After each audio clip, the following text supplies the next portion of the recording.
Então, pessoal, nossa linguagem é toda pelo código Q, né? Que vamos trabalhar isso muito bem. Se Deus quiser, já vamos pesquisando desde já, tá certo? O código Q. E a gente tem que compreender quais são as atribuições realmente do enfermeiro, do técnico de enfermagem, quais são realmente as atribuições de cada profissional, de acordo realmente com os POPs. Lembrando que o POP, né, que é o Programa Operacional Padrão, ele vai variar de acordo realmente com a unidade que você trabalha. Então, cada unidade ele vai ter um POP, seja no SAMU, seja na emergência realmente hospitalar, né, a emergência intra-hospitalar, né, tem a pré-hospitalar. Então, tudo isso vai variar. E lembrando que uma das coisas que é muito importante é que para atuar no SAMU, vocês têm que ter realmente, né, o curso de atenção pré-hospitalar, né? Vocês vão ter que ter o curso realmente de socorristas, tá? Pode ser o básico, o master, certo? Vocês vão ter que ter realmente esse curso de atendimento pré-hospitalar. E para conduzir, né, os veículos de emergência, você tem que ter um curso também de condutor de veículo de emergência. Então é necessário realmente ter essas capacitações, conforme o protocolo, né, solicite as portarias, tem que ter essas capacitações devidamente para poder atuar nesse campo. E eu vou aproveitar a oportunidade também para falar um pouquinho para vocês sobre quais são as atribuições do técnico de enfermagem enquanto plantonista de uma básica. Lembrando que as atuações, né, as equipes que vão ser formadas a nível de SAMU realmente vai variar. No caso do suporte básico de vida, vai atuar o técnico, né, de enfermagem juntamente com o condutor. O suporte avançado de vida vai ser o médico, enfermeiro, né, e o condutor. Então tem essas diferenciações da equipe. E as atribuições, quando a gente chega, logo quando recebe o plantão, primeira obrigação, primeira a fazer a gente é o checklist, certo? O checklist ele vai consistir em quê? Em ver quais são os materiais que tem, que devem ter conforme protocolo dentro da viatura, quais são os materiais que tem, tá? E conferir conforme quantidade que é solicitada a nível de regulação, né? No caso da gente, nós aqui na região Garanhuns, essa região daqui, é tudo regulado por Caruaru. Então, todas as bases, eles têm um modelo de checklist único, certo? Onde vai exigir a quantidade de equipamentos, certo? E os equipamentos, as medicações, tudo que deve ter. Então, esse aqui é justamente de medicamentos, tá? Então, aqui, nossa ambulância, ela tá um pouco vazia, assim, porque nós estamos vivendo a pandemia e a gente deixa o mínimo possível, realmente, de equipamentos espalhados dentro, realmente, da ambulância, certo? Para facilitar a desinfecção, para poder realmente evitar a própria infecção, realmente, de pacientes. Então, a gente deixa o mínimo possível, realmente, de materiais, até porque aqui na minha base, que eu trabalho, nós utilizamos muitas bolsas. Então, nós temos a bolsa de medicamentos, que é essa aqui, certo? Onde dentro dela vão estar todos os medicamentos que são exigidos, tanto para suporte básico, como aqui a gente também tem um aparato realmente de suporte avançado, onde vai ter material realmente de punção, certo? E todo o leque de medicação que é utilizado em pacientes realmente aqui. Então, vão ter todas as medicações junto com soro, né? Materiais realmente de punção, algodão, tudo que é utilizado para punção realmente venosa. E as medicações realmente que podem ser realizadas. Então, para a gente fazer o checklist de medicações, nós fazemos na bolsa de medicamentos, tá? Que vai estar dizendo realmente nela todas as medicações que são necessárias. Então, elas vão variar. Tem desde adrenalina, adenosina, aminoflina, amiodarona, tá certo? Gluconato de cálcio, heparina. Então, vem dizendo todas as medicações que nós devemos ter e temos todas dentro da bolsa e a gente vai conferindo, certo? Outra coisa também que nós temos aqui é a questão da bolsa de trauma. Aqui a gente preconiza a bolsa de trauma, onde nessa bolsa de trauma aqui tem uma vítima, vítima de acidente, é vítima de trauma. Então a gente desce com a bolsa de trauma. A de medicação fica, para caso seja necessário, porque como é suporte básico, toda medicação ela só vai ser administrada caso a regulação autorize, né? A gente não pode fazer medicação sem autorização realmente médica. Então, se a regulação autorizar a gente já fazer essa medicação, a gente faz. Por isso que a gente tem que ter, tá? No caso de usa, não. O médico vai estar na ocorrência, então o médico por si só já vai orientando a equipe como fazer. Então, na nossa bolsa de trauma, nós vamos ter ataduras, certo? Colares cervicais de diversos tamanhos. Esse aqui é o VNO, que ele é regulável, pode ser 3 tamanhos. Temos M, P e o G, tá? E temos também aqui dentro talas de imobilização, certo? Que são de tamanhos variados, realmente. Normalmente aqui a gente sempre identifica. A gente coloca, ó, essa, por exemplo, é uma perna infantil tamanho G. Então a gente identifica para poder realmente facilitar essa atuação da gente e o trabalho da gente no ambiente realmente pré-hospitalar, porque a gente tem um tempo resposta para obedecer, né? Desse outro lado nós temos compressas, nós temos gases, nós temos esparadrapo, que realmente na imobilização a gente usa muito pouco, né? Porque a gente faz a imobilização utilizando a própria atadura para fixar essa imobilização. Nós temos algodão dado, temos soro também, caso seja necessário. Temos mais atadura, que também de outros tamanhos, porque depender do local da imobilização em si, a gente vai usar ataduras de tamanhos diferentes, certo? Além da bolsa de trauma, da bolsa de medicação, nós temos a bolsa de curativo, vai ter material de curativo. Nós temos a bolsa de via aérea, né, que é a bolsa que vai estar lá. Venturi, cânulas de Guedel, outras realmente coisas que nós vamos ver. Nós temos a bolsa do CAD, então tudo isso vai variar. Nessa parte aqui nós temos também onde fica o material de intubação, né? Que fica o laringo junto com as lâminas, pilha, material realmente para intubação. Aí ficam mais equipe, né? Capotes que podem ser necessários para a equipe. Os macacões impermeáveis que estão sendo utilizados realmente agora para questão de Covid, né? Sondas, materiais para sonda. Os ambus ficam aqui, tá? Adulto, pediátrico, umidificador, caso seja necessário. Então ficam outros equipamentos, assim como aqui nós temos as seringas, que podem ser necessárias, os three-ways, certo? Nessa aqui de cima, normalmente, lembrando que a organização da viatura, ela vai depender da unidade também de trabalho que vai estar. Então, não quer dizer que toda unidade de serviço de atendimento vai ser nessa organização. Essa é a organização que nós temos, não está 100% como nós temos, né, como é nossa organização. Como eu falei para vocês, devido à pandemia, a gente tenta reduzir a quantidade de materiais possíveis. Nós, normalmente, deixamos na garagem as bolsas separadas, porque quando a regulação ela entra em contato com a gente, como é que acontece? Como é que se dá essas ocorrências a nível de SAMU? Liga para o 192 e eles passam direto para a regulação.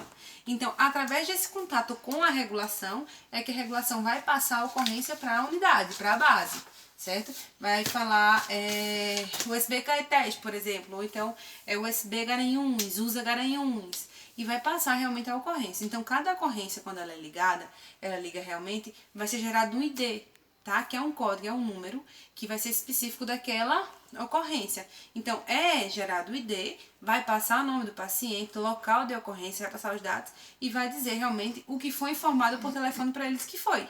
Ah, foi trauma. Pronto, foi trauma. Foi colisão, moto com moto. Então, a gente sabe que a gente precisa da bolsa de trauma obrigatoriamente, certo? E da bolsa de curativo obrigatoriamente. Ah, mas é um paciente psiquiátrico. Você tem um paciente psiquiátrico que está em surto, né? Mas esse paciente realmente ele é um paciente que não obedece um trauma, mas esse paciente ele pode vir a ter um trauma. Então a gente vai levar a bolsa de trauma também. Ah, é um paciente obstétrico, né? Tem trabalho de parto. Então a gente tem que levar realmente o kit parto. Então a gente sabe mais ou menos realmente antes de sair da base para o que a gente está indo, para a ocorrência que está. Já aconteceu realmente de dizerem que era uma ocorrência, a gente chegar no local da ocorrência e ser outra ocorrência completamente diferente. Dizer realmente que era um acidente de moto, quando a gente chegou lá era PAF, certo? Então, pode sim realmente acontecer isso. O que não é uso habitual, tá? Mas pode acontecer porque depende muito da pessoa que ligou informando. Então, tudo vai depender mais de quem ligou informando, de quem solicitou realmente o serviço de atendimento pré-hospitalar. Então, como eu falei para vocês, as atribuições elas vão realmente variar e ser de acordo com cada unidade. E é importante que cada profissional ele tenha educação permanente, por exemplo, capacitações. Né? Então tem sempre capacitações, até porque os protocolos eles vão atualizando, né? Vão surgindo novos protocolos e mesmo que não surjam, a gente tem que botar realmente em prática, porque o serviço pré-hospitalar em si a gente pode encontrar tudo como a gente pode encontrar nada. Tem plantão que não tem nada grave, mas tem plantão que tem tudo. Por exemplo, hoje, o dia que a gente tá gravando, né? Hoje realmente foi bem corrido, não foi, Georgia? Isso mesmo. Foi bem corrido hoje. Hoje foram várias ocorrências realmente que foram complicadinhas. Então, assim, é relativo, tá? É depender. Então, assim, é importante que tenha educação permanente para que todo profissional ele saiba atuar. Ele consiga atuar realmente em seu campo de trabalho, né, com qualidade e excelência. Porque um trabalho bem feito no pré-hospitalar, ele consegue realmente prolongar a vida desse paciente. Então, imobilização bem feita, um controle de cervical, tudo isso realmente é quem vai dar depois os prognósticos da vida, né? Depois realmente vai dar essa estabilidade para a vítima do trauma. Lembrando que pré-hospitalar a gente sempre chama de vítima, né? Então, sempre vai prolongar e ajudar nessa questão da vítima. Então é importante a gente ver essas questões de atribuições, como eu falei para vocês já, tem a questão do suporte básico de vida e suporte avançado, que a gente chama USB, tá? Que é a unidade de suporte básico, e USA, que é de suporte avançado. Então vai mudar as equipes? Vai. E os procedimentos também. A gente na básica não pode fazer muito procedimento invasivo, certo? Então, passagens de sondas, intubações, não tá o médico lá. Então, o profissional técnico de enfermagem ele não vai poder fazer esses procedimentos, tá? Porém, se tiverem acompanhados com o médico, sim, vai poder porque o médico vai estar lá atuando. Mas não é habitual realmente o médico estar atuando, né? A não ser que seja um caso de transferência, que tenha sido solicitado de senha, uma remoção do paciente, então o médico ele vai estar presente na USB. Mas é mais comum realmente esses procedimentos invasivos serem na USA, por próprio protocolo, né, e regimento dos nossos conselhos. Então, sabemos que no suporte básico de vida será um técnico de enfermagem e um condutor. Na literatura e nomenclaturas anteriores, eles preconizam também a questão de poder ser um bombeiro militar, o que hoje em dia não se utiliza na prática. Sabe? Não pode mais. Hoje em dia é o técnico de enfermagem e o condutor. E ambos, tanto o condutor quanto o técnico, tem que ter o curso realmente de atendimento pré-hospitalar. E o condutor ele tem que ter, além do curso de pré-hospitalar, atendimento pré-hospitalar, tem que ter o curso de condutor de veículo de emergência, tá? Então, já no suporte avançado de vida, né, vai estar o enfermeiro, o médico e o condutor. Ambos têm que ter o curso de pré-hospitalar, né, o condutor, de condutor de veículo de emergência. E lembrando que, como eu falei pra você, a diferença é a questão de procedimentos. De poder fazer procedimentos invasivos e não invasivos na USA. E na básica, realmente, não poder realmente fazer esses procedimentos invasivos, complexos, tá? Passamos de atendimento pré-hospitalar, vamos para o atendimento realmente hospitalar, que é aquele atendimento dentro do hospital.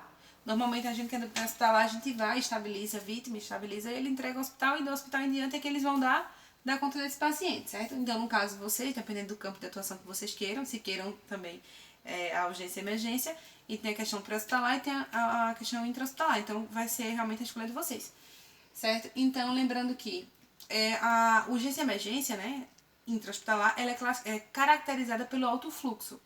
Se você parar para ver, é um fluxo realmente gigantesco, né, a nível realmente de urgência e emergência, certo? Então, pode chegar paciente no estado crítico, potencialmente crítico, não crítico, vai variar realmente, como eu falei para vocês, tem a diferença entre urgência e emergência, tá? Então, pode realmente variar de acordo com o paciente. Então, ele pode precisar de atendimento imediato, como ele pode ser um paciente que possa aguardar horas, certo?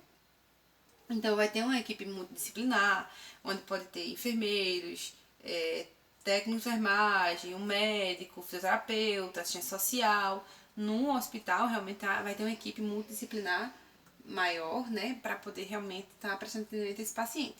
Aí a gente para ver a questão de organização e planejamento na emergência. Então a gente sabe que a emergência, né, do hospital, ela é a porta de entrada, né, é o primeiro acesso, o principal acesso do paciente ao serviço de saúde realmente especializado, certo? Ou não, tá? Mas é a porta de entrada para esse serviço de atendimento, certo? Então a gente vê isso realmente, e lembrando que pode estar realmente específico para atendimento de pacientes apropriados, seja ele graves, não graves, tá? Então a gente sabe que ele vai ter que contar obrigatoriamente com o médico, com enfermagem, equipe de enfermagem, né? Com o responsável técnico, tudo isso realmente ele tem que ter. Então lembrando que o responsável técnico, né, ele vai ter que ter esse título de especialização na área de atuação, reconhecido realmente por Conselho Federal de Medicina, né? Tem um certificado realmente de residência, tá? A equipe médica vai ser composta realmente por um quantitativo suficiente, tá bom? Lembrando que o atendimento ele é 24 horas, então a quantidade de médicos vai ser de acordo com o POP. Ah, de quando é plantão? É um plantão de 24, uma vez por semana. Ah, é 12 por 60. Minha gente, a questão de horário realmente, desde a equipe médica, a equipe de enfermagem, seja enfermeiro, técnico, tá? A equipe de enfermagem, nós trabalhamos em conjunto, eu costumo dizer sempre que nós somos uma extensão do outro, nós trabalhamos juntos e vai depender muito do POP, como é que vai ser, né? Se é 12 por 36, se é 12 por 60, 12 por 62, enfim, vai depender muito do POP, da unidade contratante, certo? Então tem equipe médica, tem que estar ali para obedecer, assim como também a questão da enfermagem. Então vai ter que ter enfermeiro plantonista, vai ter que ter enfermeiro coordenador, tá? Os técnicos realmente tem que ter eles em quantidade suficiente para esses plantões, lembrando que são plantões de 24 horas. Lembrando que deve existir realmente uma manutenção, né?